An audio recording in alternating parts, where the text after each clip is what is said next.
कौम आद का अबरतनाक वाकया। कौम आद का वाकया एक कदीम अरब कौम की कहानी है जिसे अल्लाह ताली ने गैर मामूली जिस्मानी ताकत, खुशहाली और दुनियावी नामतों से नवाजा। लेकिन जब उन्होंने अपने पैगंबर हजरत हूद अलैहिस्सलाम की दावत को झटला कर सरकशी अख्तियार की तो उन्हें एक खौफनाक अजाब से हलाक कर दिया गया। ये वाकया कुरान मजीद की मुतअद्दिद सूरतों में बयान किया गया है, जिसका मकसद बाद में आने वाली नस्लों के लिए अबरत है। कौम आद का तारुफ और महल वुकू। कौम का नाम व निसब। कौम आद दरासिल आद बिन औस बिन उर्म बिन साम बिन नूह की नस्ल से थे।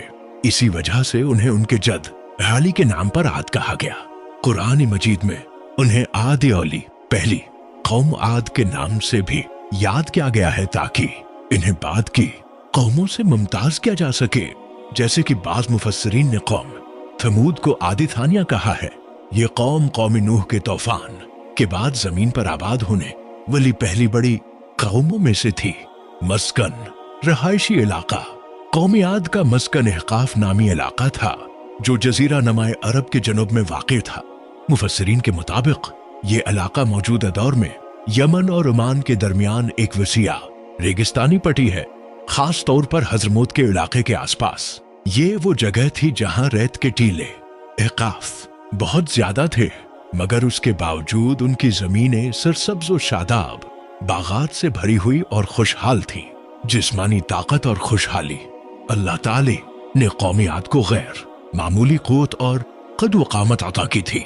वो इतने ताकतवर थे कि बाज रवायत के मुताबिक वो एक हाथ से दरख्तों को जड़ से उखाड़ देते थे।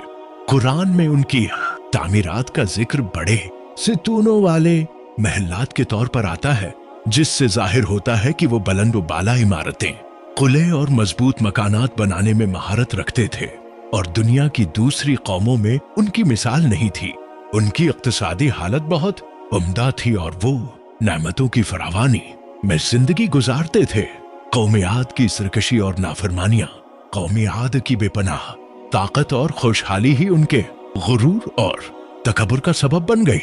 वो अल्लाह की दी हुई नेमतों को भूल गए और तीन बड़ी नाफरमानियों में मुब्तला हो गए। शिर्क व बदपरस्ती। वो तौहीद को छोड़कर बतों की पूजा करने लगे जो उनके अजदाद ने शुरू की थी। जुल्म और जफाकारी। उनके सरदार और बासर लोग गरीब और कमजोर लोगों पर सितम ढाते और माशरती फसाद फैलाते थे। दुनियावी ताकत पर गुरूर। वो अपनी बेमिसाल जिस्मानी ताकत पर मुतकब्बिर हो गए थे और कहा करते थे, मुन्स अश्तु मिन्ना क़ुव्वतन, हमसे ज्यादा ताकतवर कौन है। उनका ये ख्याल था कि कोई ताकत उन्हें तबाह नहीं कर सकती। हजरत हूद अलैहिस्सलाम की दावत व तबलीग। जब कौम आद अपनी सुरक्षी की अंतहा को पहुंच गई तो अल्लाह ताली ने उन्हीं में से एक मुअज़्ज़िज़ फर्द हजरत हूद अलैहिस्सलाम को उनकी तरफ पैगंबर बनाकर भेजा।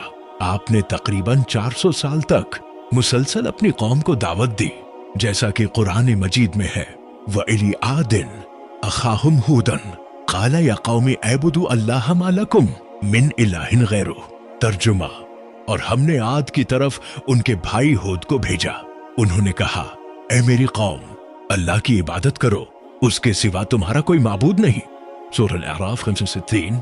हजरत हूद अलैहिस्सलाम की दावत का खलासा ये था, तौहीद की दावत। सिर्फ एक अल्लाह की इबादत करो और बदप्रस्ती छोड़ दो।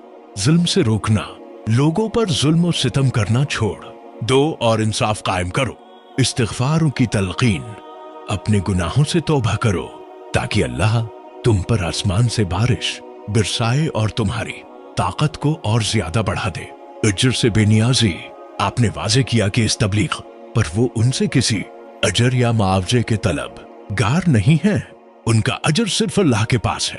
कौम आद का गुस्ताखाना जवाब और इनकार हक।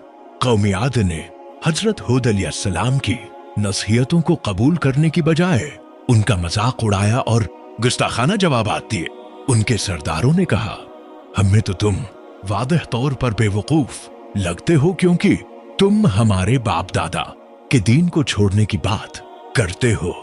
हमें तुम्हारे झूठा होने का यकीन है और हम महज तुम्हारे कहने पर अपने माबूदों को नहीं छोड़ेंगे। जब हजरत हूद ने उन्हें अजाब से डराया तो उन्होंने कहा, हमसे ज्यादा ताकतवर कोई नहीं, अगर कोई अजाब आया भी तो हम उसे अपनी ताकत से हटा देंगे। कौम आद ने तवील तबलीग के बावजूद हक को तस्लीम नहीं किया और बहुत कम लोग ईमान लाए। वो अपने पैगंबर की बात न मान कर सिर्फ झूठ और सरकशी पर उड़े रहे। अजाब इलाही का नुज़ूल। जब हजरत हूद अलैहिस्सलाम की तवील तबलीग और इंजार के बावजूद कौम आद ने अपनी नाफरमानी और तकबर से तौबा नहीं की तो अल्लाह ताली ने इन पर अपना अज़ाबुन नाज़िल करने का फैसला किया। बादलों का इंतखाब। रिवायात के मुताबिक कौम आद पर एक तवील उर्से से कहत साली थी जब अल्लाह के हुक्म से उनके पास 3 तरह के बादल आए, सफेद, सरख और सियाह, और इन्हें किसी एक को चुनने का अख्तियार दिया गया तो उन्होंने सियाह बादल को चुना, ये सोचकर कि उसमें सबसे ज्यादा बारिश होगी। मगर वो बादल उनके लिए रहमत नहीं बल्कि अजाब लेकर आया। तेज आंधी का तूफान। जो बादल उन्हें बारिश का पैगाम नजर आया था वो एक हौलनाक और तंद व तेज आंधी रीह सरसर आतिया बनकर उनकी बस्तियों की तरफ बढ़ा। ये आंधी 7 रातों और 8 दिन तक मुसलसल चलती रही। कुरान मजीद में अजाब की तफसील। कुरान पाक की सूरह अल-हाका में उस अजाब की शिद्दत को यूं बयान किया गया है, सख्खरहा अलैहिम 7 लयाल व 8 अय्याम हुसूमन फतरे अल-कौमा फिहा सरे खान्नहुम आजाज़ु नखलिन खावियाइन 7। तर्जुमा, अल्लाह ने उस हुआ को इन पर 7 रातें और 8 दिन मुसलसल मुसल्लत कर दिया, बस तुम लोगों को इसमें यूं गरा हुआ देखते जैसे वो खजूर के खोखले तने हूं।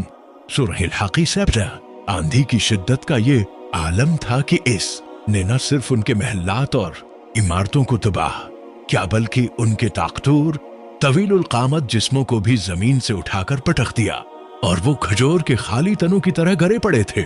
इनका गुरूर, इनकी ताकत और उनकी दौलत सब उस अजाब के सामने बेबस हो गई।